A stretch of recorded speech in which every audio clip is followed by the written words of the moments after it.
Bruce Lee tidak pergi sebagai pahlawan. Dia meninggal di usia 32 tahun di apartemen seorang perempuan yang bukan istrinya, tepat saat hidupnya baru benar-benar mencapai puncak. Dalam satu malam, dunia berhenti membicarakan disiplin, filosofi, dan kejeniusannya. Yang dibicarakan justru tempat kematiannya, orang-orang di sekitarnya, dan apa yang sebenarnya terjadi malam itu. Media menyebutnya skandal, publik langsung menghakimi, dan cerita resminya terdengar terlalu rapi untuk tragedi sebesar ini. Kalau kamu masih percaya kematian Bruce Lee sesederhana reaksi obat, berarti kamu baru melihat permukaannya. Cerita yang sebenarnya jauh lebih kelam, dan itulah yang akan kita buka sekarang. Like water. Now you put water into a cup, it becomes the cup. You put water into a bottle, it becomes the bottle. You put it in a teapot, it becomes the teapot. Now water can flow or it can crash. Be water. Bruce Lee bukan anak yang disukai lingkungannya. Sejak kecil, dia sering terlibat masalah. Berkelahi, ditekan, dipojokkan. Tubuhnya kecil, penglihatannya buruk, dan dia punya kekurangan fisik yang membuat orang lain berasa lebih kuat darinya. Di Hong Kong saat itu, terlihat lemah bukan sekedar memalukan. Itu berbahaya. Bruce belajar cepat. Kalau dia diam, dia diinjak. Kalau dia mundur, dia habis. Jadi, dia melawan. Bukan untuk menang, tapi supaya tidak jadi korban. Setiap perkelahian meninggalkan satu hal di kepalanya. Dia tidak boleh terlihat lemah, atau dia akan dihancurkan. Masalahnya, kemarahan itu tidak pernah hilang.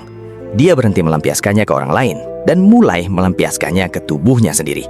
Dengan latihan berlebihan, tanpa istirahat, tanpa batas. Sejak saat itu hidupnya memang berubah, tapi ada satu masalah besar. Dia tidak tahu kapan harus berhenti. Dia berlatih lebih lama dari orang lain, lebih keras, lebih nekat. Kalau tubuhnya protes, dia abaikan. Kalau lelah, dia paksa. Kalau sakit, dia anggap itu harga yang wajar. Cara hidup inilah yang membuatnya melampaui orang lain. Dan cara hidup itu pelan-pelan merusak tubuhnya. Dia kelelahan, cedera, dan terus memaksa diri. Saat dunia mulai melihat Bruce Lee sebagai legenda, dia sendiri sedang berperang dengan tubuhnya. Dan kali ini, lawannya bukan manusia.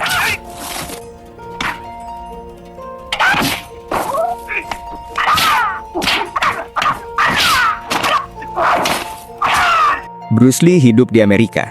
Dia mencoba masuk ke dunia film. Sekali, dua kali, berkali-kali. Tapi hasilnya selalu sama. Dia ditolak. Bukan karena dia tidak mampu, bukan karena dia kurang jago, tapi karena studio film saat itu menolak menjadikan aktor Asia sebagai pemeran utama. Dia belajar, melatih diri, mengajar bela diri setiap hari. Tapi itu tetap tidak cukup untuk mendapatkan peran utama. Setiap kali pembicaraan menyentuh peran utama, jawabannya selalu sama, singkat dan dingin. Bukan sekarang, terlalu beresiko. Tidak cocok. Di situ, Bruce mulai diperlakukan berbeda. Dia tidak dianggap calon tokoh utama. Yang paling menghina, peran kungfu itu justru diberikan ke orang lain. Bukan petarung, bukan ahli bela diri, tapi aktor yang dianggap lebih mudah diterima penonton. Di situ, Bruce tidak cuma ditolak, dia disingkirkan. Penolakan itu membuatnya marah. Bruce tidak melawan mereka, dia melawan dirinya sendiri. Latihan berubah jadi pelampiasan. Hari-harinya makin kejam, tubuhnya dipaksa bekerja tanpa jeda. Istirahat dianggap buang waktu, rasa sakit dianggap biasa. Bruce tidak mau berhenti, dia terus memaksa diri apapun risikonya. Dalam satu latihan berat, punggung Bruce cedera parah. Dokter bicara jelas, kalau dia terus seperti ini, karier bela dirinya bisa berakhir. Bruce Lee tidak berhenti, dia hanya menolak menerima kenyataan. Saat pemulihan, Bruce tidak benar-benar beristirahat. Dia tetap melatih tubuhnya, meski sakit. Dia tidak mau berhenti. Untuk meredakan nyeri, dia menggunakan obat medis sesuai anjuran. Bruce memang bisa berdiri lagi, tapi tubuhnya tidak pernah benar-benar pulih. Rasa sakit masih ada, dan dia menutupinya setiap hari. Sementara itu, Hollywood tetap menunjuk pintu. Tidak ada peran utama, tidak ada masa depan yang jelas. Bruce tahu kalau dia bertahan di sana, dia akan habis pelan-pelan. Maka dia mengambil keputusan besar, pulang ke Hong Kong. Dan di sana, dunia berbalik arah. Film pertamanya The Big Boss langsung meledak. Namanya naik cepat dalam waktu singkat. Bruce Lee menjadi pusat perhatian, bukan lagi sebagai pilihan, tapi sebagai kekuatan yang tidak bisa disingkirkan. Kesuksesan tidak membuatnya melambat, justru membuat tekanannya berlipat ganda. Semakin besar namanya, semakin keras dia memaksa diri. Dan tanpa dia sadari, saat dunia mulai memanggilnya legenda, tubuh Bruce Lee sudah berada di jalur yang sangat berbahaya.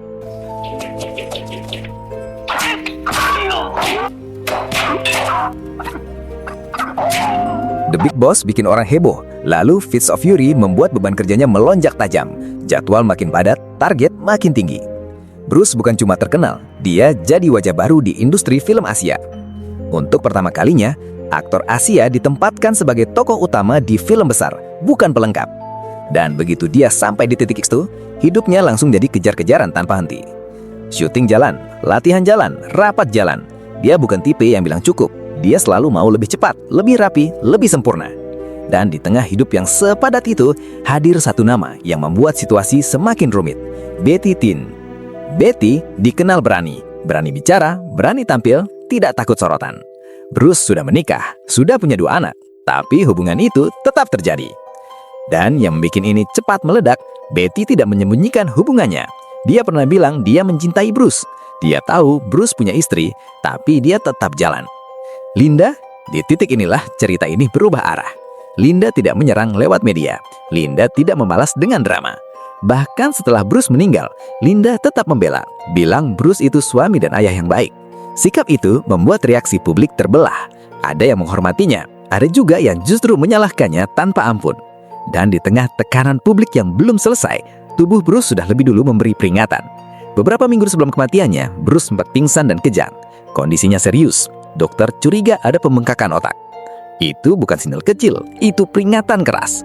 Tapi Bruce tetap jalan, dia tetap kerja. Karena di kepalanya cuma ada satu hal. Enter the Dragon adalah satu-satunya kesempatan untuk menembus panggung dunia. Dan Bruce tidak mau kesempatan itu lewat.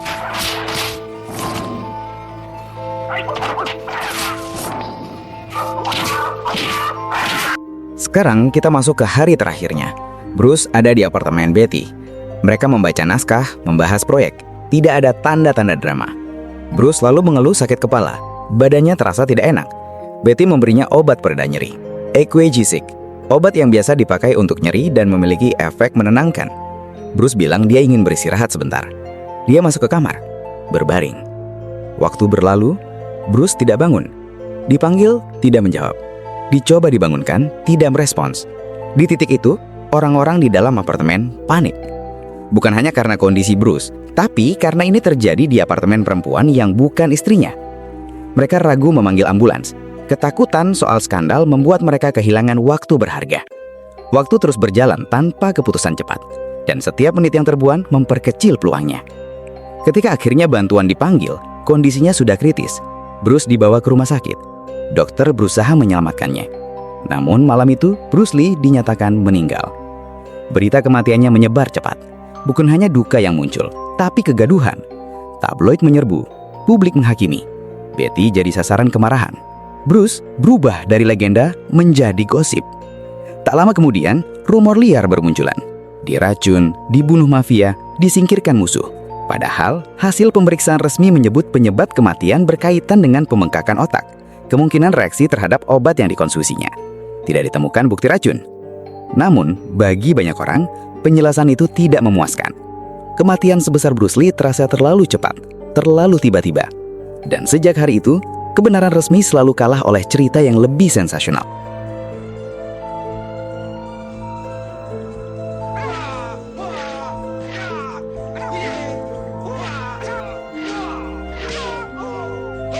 Setelah semua yang kamu dengar, ada satu hal yang sering kita hindari untuk diakui, bahwa setiap pencapaian selalu punya harga.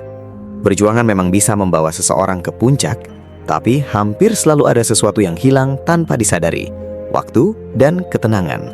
Bruce Lee membuktikan satu hal penting, kemenangan besar tidak selalu membuat hidup terasa benar. Dan itu bukan cuma ceritanya dia, itu juga cerita banyak orang yang terus berjuang sampai lupa menanyakan apa yang sebenarnya sedang mereka bayar. Sekarang dengarkan yang tersisa. Dalam perjalanan hidupmu sejauh ini, apa harga terbesar yang pernah kamu korbankan demi tetap melangkah? Kalau ada satu kata yang tertinggal di kepalamu, biarkan ia tinggal di kolom komentar. Jika kamu tidak mengikuti Postera, mungkin memang ini pertemuan terakhir kita. Jika kamu memilih, selamat, pengetahuanmu akan bertambah hari demi hari.